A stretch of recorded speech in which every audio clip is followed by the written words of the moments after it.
हिंदी कहानी चतुर खरगोश और शेर पंचतंत्र की कहानी।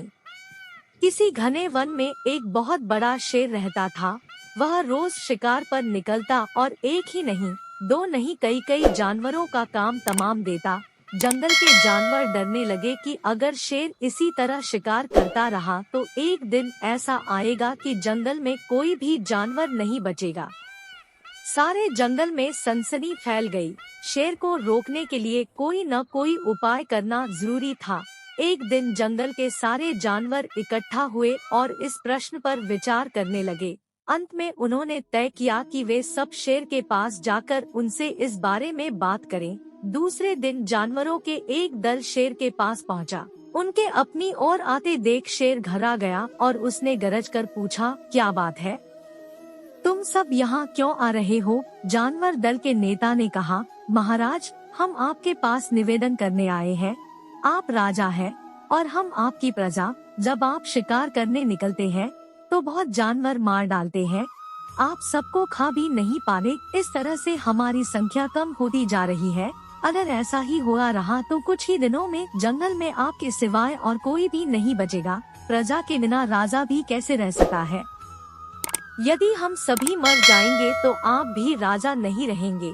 हम चाहते हैं कि आप सदा हमारे राजा बने रहें। आपसे हमारी विनती है कि आप अपने घर पर ही रहा करें। हर रोज स्वयं आपके खाने के लिए एक जानवर भेज दिया करेंगे। इस तरह से राजा और प्रजा दोनों ही चैन से रह सकेंगे। शेर को लगा कि जानवरों की बात में सच्चाई है। उसने पल भर सोचा, फिर बोला, अच्छी बात है, मैं तुम्हारे सुझाव को मान लेता हूँ, लेकिन याद रखना, अगर किसी भी दिन तुमने मेरे खाने के लिए पूरा भोजन नहीं भेजा तो मैं जितने जानवर चाहूँगा मार डालूंगा। जानवरों के पास तो और कोई चारा नहीं, इसलिए उन्होंने शेर की शर्त मान ली और अपने अपने घर चले गए। उस दिन से हर रोज शेर के खाने के लिए एक जानवर भेजा जाने लगा। इसके लिए जंगल में रहने वाले सब जानवरों में से एक एक जानवर बारी बारी से चुना जाता था। कुछ दिन बाद खरगोशों की बारी भी आ गई। शेर के भोजन के लिए एक नन्हे से खरगोश को चुना गया। वह खरगोश जितना छोटा था उतना ही चतुर भी था। उसने सोचा, बेकार में शेर के हाथों मरना मूर्खता है। अपनी जान बचाने का कोई न कोई उपाय अवश्य करना चाहिए और हो सके तो कोई ऐसी तरकीब ढूंढनी चाहिए जिसे सभी को इस मुसीबत से सदा के लिए छुटकारा मिल जाए। आखिर उसने एक तरकीब सोच ही निकाली। खरगोश धीरे धीरे आराम से शेर के घर की ओर चल पड़ा। जब वह शेर के पास पहुंचा तो बहुत देर हो चुकी थी। भूख के मारे शेर का बुरा हाल हो रहा था। जब उसने सिर्फ एक छोटे से खरगोश को अपनी ओर आते देखा तो गुस्से से बौखला उठा और गरज कर बोला, किसने तुम्हें भेजा है?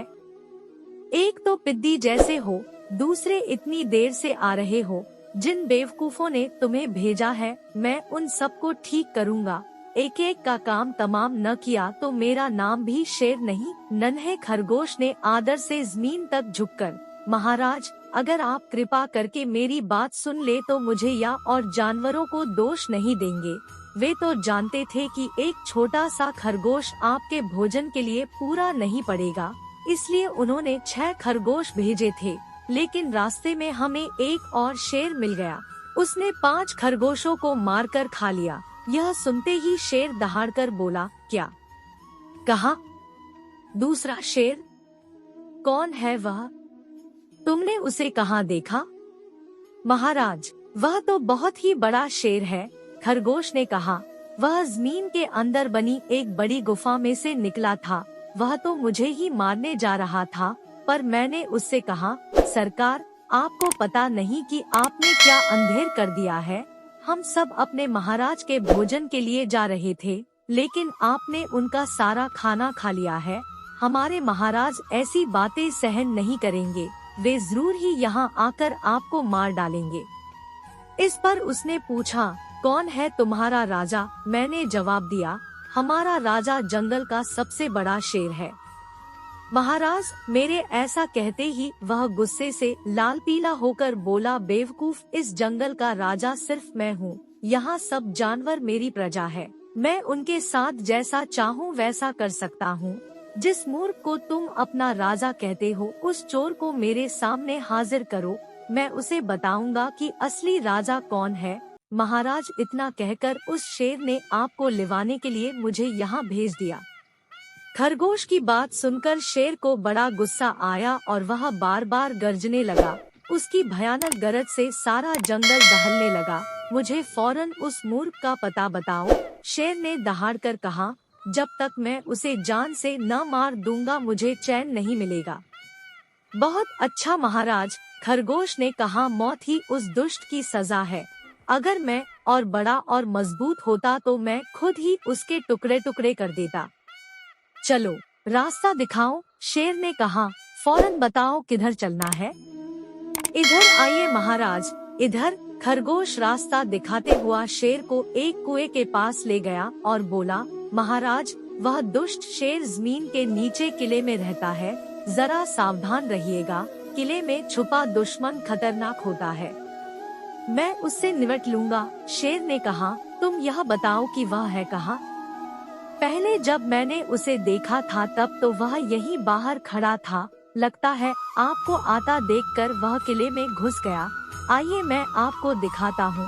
खरगोश ने कुएं के नजदीक आकर शेर से अंदर झांकने के लिए कहा।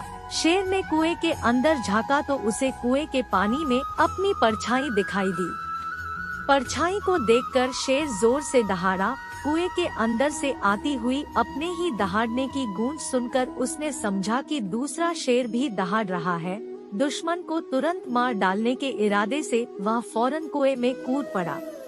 कूदते ही पहले तो वह कुएं की दीवार से टकराया, फिर धड़ाम से पानी में गिरा और डूबकर मर गया। इस तरह चतुराई से शेर से छुट्टी पाकर नन्हा खरगोश घर लौटा। उसने जंगल के जानवरों को शेर के मारे जाने की कहानी सुनाई। दुश्मन के मारे जाने की खबर से सारे जंगल में खुशी फैल गई। जंगल के सभी जानवर खरगोश की जय जयकार करने लगे। सीख: घोर संकट की परिस्थितियों में भी हमें सूझबूझ और चतुराई से काम लेना चाहिए और आखिरी दम तक प्रयास करना चाहिए। सूझबूझ और चतुराई से काम लेकर हम भयंकर संकट से उबर सकते हैं और बड़े से बड़े शक्तिशाली शत्रु को भी पराजित कर सकते हैं। दोस्तों, अगर हमारी वीडियो अच्छी लगी हो तो वीडियो को लाइक, शेयर और सब्सक्राइब करना तो बिल्कुल ना भूलें और दोस्तों साथ साथ बेल आइकन जरूर दबा दें ताकि हमारी जो अगली वीडियो आएगी उसका नोटिफिकेशन आपको मिलता रहेगा। धन्यवाद। जय हिंद, जय भारत, वंदे मातरम।